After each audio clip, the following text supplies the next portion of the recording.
నమస్తే, welcome to UTV devotional. నేను మీ నందు. ఇవాళ మనతో పాటు ప్రముఖ ఆధ్యాత్మికవేత్త జయేష్ శాస్త్రి గారి స్టూడియోలో ఉన్నారు. మరి గురువు గారితో మాట్లాడి జూలై మంత్ రాశి ఫలితాలు తెలుసుకుందాం. నమస్తే గురుజీ. నమస్కారం అమ్మా.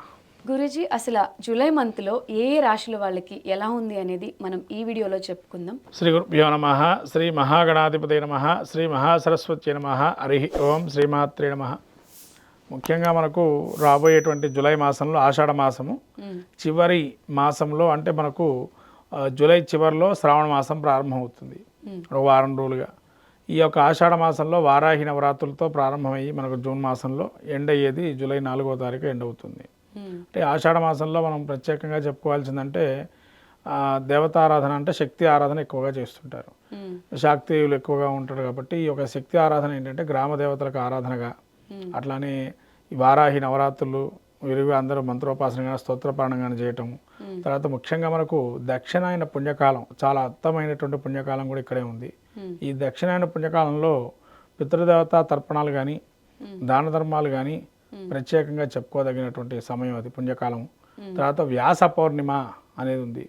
ఈ వ్యాస పౌర్ణిమను టీచర్స్ డే లాకుండా మన గురువుల్ని అందరినీ కూడా మనము ఆరాధించేటువంటి ఏకైక రోజు వ్యాస పౌర్ణిమ. దాన్నే వేదవ్యాసుల యొక్క కానీ కృష్ణుడిని కానీ ఆరాధన చేస్తారు. గురువులు ఎవరైతే ఉంటారో మంత్రోపాసన కావచ్చు, మన చదువు చెప్పిన గురువులు గారు కావచ్చు, అట్లా గురు పౌర్ణిమ కూడా అంటారు దాన్ని. ఆ గురు పౌర్ణిమ రోజు ప్రత్యేకంగా గురువు ఆరాధన చేసుకోవటం, మనం గురువుకి శుశ్రూష సేవ చేస్తేనే మనకు జ్ఞానం అనేది కలుగుతుందని చెప్పారు. అటువంటి మహత్తరమైన రోజు కూడా ఆషాఢ మాసంలో ఉంది.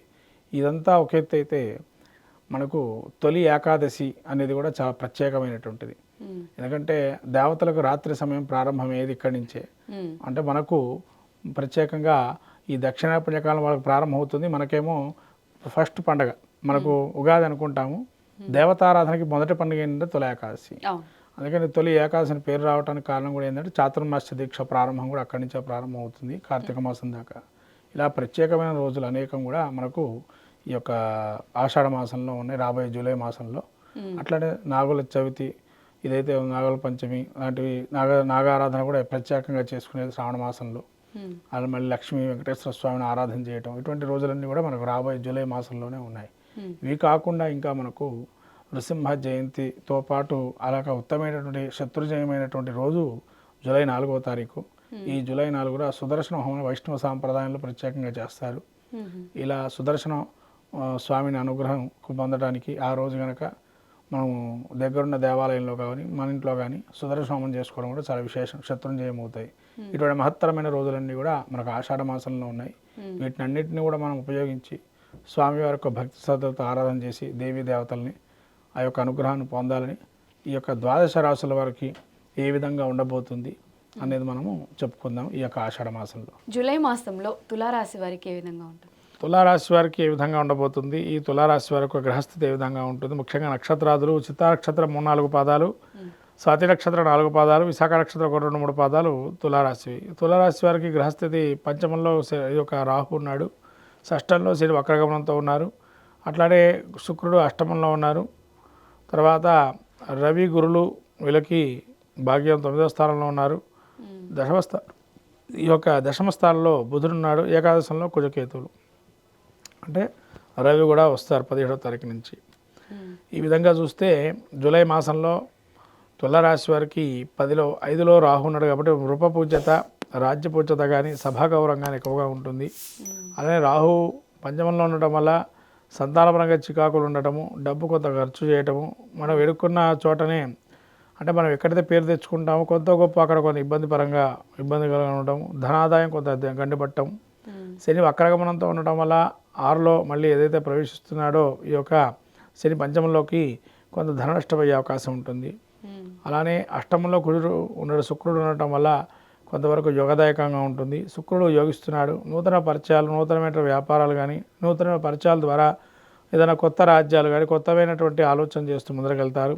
నూతన స్త్రీ పురుషాదుల పరిచయం కావటం, వ్యాపారం ఎక్స్పాన్షన్ చేసుకోవటం, ఆలోచన జ్ఞానం పెరగటం, ఆకస్మికమైన ధనలాభాలు రావటం. అలానే రవి గురులు వీళ్ళకి 9లో ఉన్నారు కాబట్టి నిత్యము యజ్ఞాది కర్తవులుగా జపాది వ్రతాదుల్లో కానీ నిమగ్నమై ఉండటం, తద్వారా దైవికారాధన బాగా ఎక్కువగా చేయటం. తర్వాత బుధుడు వీరికి ఈ యొక్క 10వ స్థానంలో ఉండటం వల్ల కొంత డబ్బు చేతికి అందకపోయినా తెలివితోటలతోని ముందరకెళ్ళటం, తద్వారా దాన్ని పరిష్కారం చేసుకోవటం సమస్యని లాంటివి చేసే అవకాశం ఉంటుంది. కుజకేతువులు వీళ్ళకి ఏకాదశంలో ఉండడం వల్ల వీళ్ళు అనుకున్న పని నెరవేరుస్తారు. పెద్దలతో గౌరవం వల్ల అన్ని పనులు నెరవేరుతాయి. కుజకేతువుల వల్ల కొంతవరకు స్తబ్దుగా ఉన్న వాతావరణం కూడా ఒకసారి యాక్టివేషన్ అవుతుంది. అంటే అప్పటి వరకు ఏమీ జరగట్లేదు అనుకున్నది కూడా జరిగే అవకాశం ఉంటుంది. కుజకేతువులు కలిగే ఏకాదశంలో ఉండడం వల్ల యోగదాయకంగా ఉంది. కానీ ఈ యొక్క కుజకేతువులు 11లో ఉండటం వల్ల పెద్దవాళ్ళు కానీ లేదైనా వాళ్ళకు బాగా దగ్గర ఉండేటువంటి వారు కానీ కొంత కష్టతరమైనటువంటి సమస్య, అంటే దుర్వార్త శ్రవణం వినడం కానీ అలా చేసే అవకాశం ఉంటుంది. తర్వాత కంటికి సంబంధించి కానీ చెవుకు సంబంధించి కానీ ప్రాబ్లమ్స్ వచ్చే అవకాశం ఉంటుంది. జాగ్రత్త చూసుకోవటం మంచిది. విద్యార్థులకు వచ్చేటప్పటికి యోగదాయకంగా ఉంది. గురువు యోగిస్తున్నాడు. పోటీ పరీక్షలు రాసే అవకాశం ఉంటుంది. వాటి కూడా పరీక్షలో పాస్ అయ్యే అవకాశం ఉంటుంది. తర్వాత సినీ రాజకీయ ప్రముఖులు యోగం అనేది ఉంటుంది. రవి యోగిస్తున్నాడు, రవి గురులు. కాబట్టి నామినేటెడ్ పదవులు కానీ ఏదైనా అనుకుంటే కనుక ముందరకెళ్తాయి అవి. తర్వాత ఈ యొక్క వృత్తిరీత్యా వ్యాపారాలు చేసేటువంటి వారికి కొంత ప్రెజర్ ఉండే అవకాశం ఉంటుంది. ఎందుకంటే వీరికి ఈ యొక్క దశమంలో కుజకేతులు ఏకాదశంలో ఉండటం, దశమంలో బుధుడు ఉండటం వల్ల కొన్ని ఇబ్బందికరంగా ఉంటుంది. అయినా కూడా వీళ్ళ యొక్క చాకచక్య తెలివితోని బయటకు వచ్చే అవకాశం ఉంటుంది. మొత్తం మీద తులారాశి వారికి కొంత గొప్ప అంటే ఒక 80% నుంచి 70% బాగుంటుంది. 30% బాగుండదు. వీళ్ళు ఏ దైవారాధన ఎక్కువ చేయాలంటారు? వీళ్ళు ముఖ్యంగా వెంకటేశ్వర స్వామి ఆరాధన, అట్లానే లక్ష్మీదేవి ఆరాధన చేయటం వల్ల మంచి ఫలితాలు ఉంటాయి. అన్ని రాశులకి కలిపి ఏమైనా ఒక రెమెడీ చెప్పగలరు? అమ్మ, మొత్తం మీద అన్ని రాశుల వారికి చూస్తే ప్రధానంగా మనం ఇక్కడ రవి గురులు, కుజకేతువులు, శని రాహువులు కలవటం లేదు. కానీ డిగ్రీలు వ్యవధిలో దూరంగా ఉన్నా కానీ వాటి యొక్క ఇంపాక్ట్ పడే అవకాశం ఉంది. కాబట్టి అందరూ కూడా నిత్యము నామస్మరణలో ఆషాఢ మాసంలో చేసేది శక్తినామం. అంటే సుబ్రహ్మణ్య శివ పరివారాన్ని పూజించడం చాలా ఉత్తమమైందని చెప్పచ్చు. ఎందుకంటే శివుడి యొక్క స్వరూపంలో ఈశ్వరుడు కాలస్వరూపంలో ఉంటాడు. గణపతి లేనిది ఏ ఆరాధన చేయలేము. గణపతి అంటే లక్ష్మీప్రదం. తర్వాత పార్వతీదేవి శక్తిని, ఏదైనా మనకు శక్తి లేకుండా ఉపద్రవాలు వస్తే వాటి నుంచి తప్పించడానికి అమ్మవారు ఏదో ఒక రూపంలో, శక్తి రూపంలో ఉంటుంది. ప్రతి ఇంధనంలో శక్తి ఉంటుంది. ప్రతి ఒక్క మెషిన్ నడవాలి, యంత్రం నడవాలి అంటే దానికి శక్తి కావాలి. పవర్ అన్నా కావాలి, లేదా మాన్యువల్ పవర్ అన్నా కావాలి. మాన్యువల్ అంటే యాంత్రికంగా జరిగేటువంటి సిస్టమ్ ఉంటుంది కదా, అలా అన్నా జరగాలి. అంటే రెండింటికి కూడా దానికి కూడా మళ్ళీ ఆయిల్ పోసో దాన్ని చేయి తిప్పడం రకరకాలు ఉంటాయి. మనిషి దాన్ని కూడా శక్తిని దానిలో జరపాలన్నా కూడా. కాబట్టి శక్తిని ఇవ్వాలి. కాబట్టి అమ్మవారి ఆరాధన చేయాలి.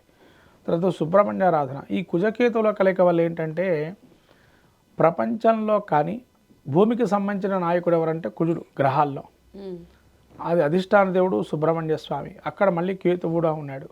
అంటే జ్ఞానం ఇచ్చేటువంటి వాడు కూడా మనకు సుబ్రహ్మణ్య స్వామి అని చెప్పబడింది. కాబట్టి సుబ్రహ్మణ్య క్షేత్ర దర్శనం చేసుకోవటం, సుబ్రహ్మణ్య ఆరాధన చేయటం చాలా విశేషంగా చెప్పబడుతుంది. అంటే శివ పరివారంలో ఉండేటువంటి ఎవరైతే ఈ యొక్క 4 ఉన్నాయో, అమ్మవారు, రుద్రుడు, గణపతి, సుబ్రహ్మణ్య స్వామి, అట్లానే శక్తి స్వరూపంగా మనం పార్వతీదేవిని అనేక రకాలుగా కొలుస్తుంటాం. వీళ్ళ ఆరాధన చేయటం వల్ల మన జ్ఞానము, ధనము, అట్లనే శక్తిని ఇవన్నీ కూడా కలగజేసేటువంటిది. అంటే కాలానికి అనుగుణంగా మారే అవకాశం ఉంటాయి. కాబట్టి ఇవన్నీ శివ పరివారాన్ని మనం ఆరాధన చేసుకోవటం మొత్తం మీద ఈ ఆషాఢ మాసంలో చాలా విశేషమైన ఫలితాలు వస్తాయి. ఈ విధంగా ఎవరు తోచిన విధానంగా వాళ్ళు ఈ ఆరాధన క్రమంలో గణపతి కానీ, సుబ్రహ్మణ్య స్వామిని, రుద్రుడు కానీ, ఈ అమ్మవారి కానీ అంటే క్షేత్ర దర్శనం చేసుకోవచ్చు, వెళ్తే ఇంట్లో స్తోత్ర ప్రాణాలు చేసుకోవచ్చు, పూజాధికాలు చేసుకోవచ్చు, ఎవరిష్టం వాళ్ళది, హోమాలు చేసుకోవచ్చు.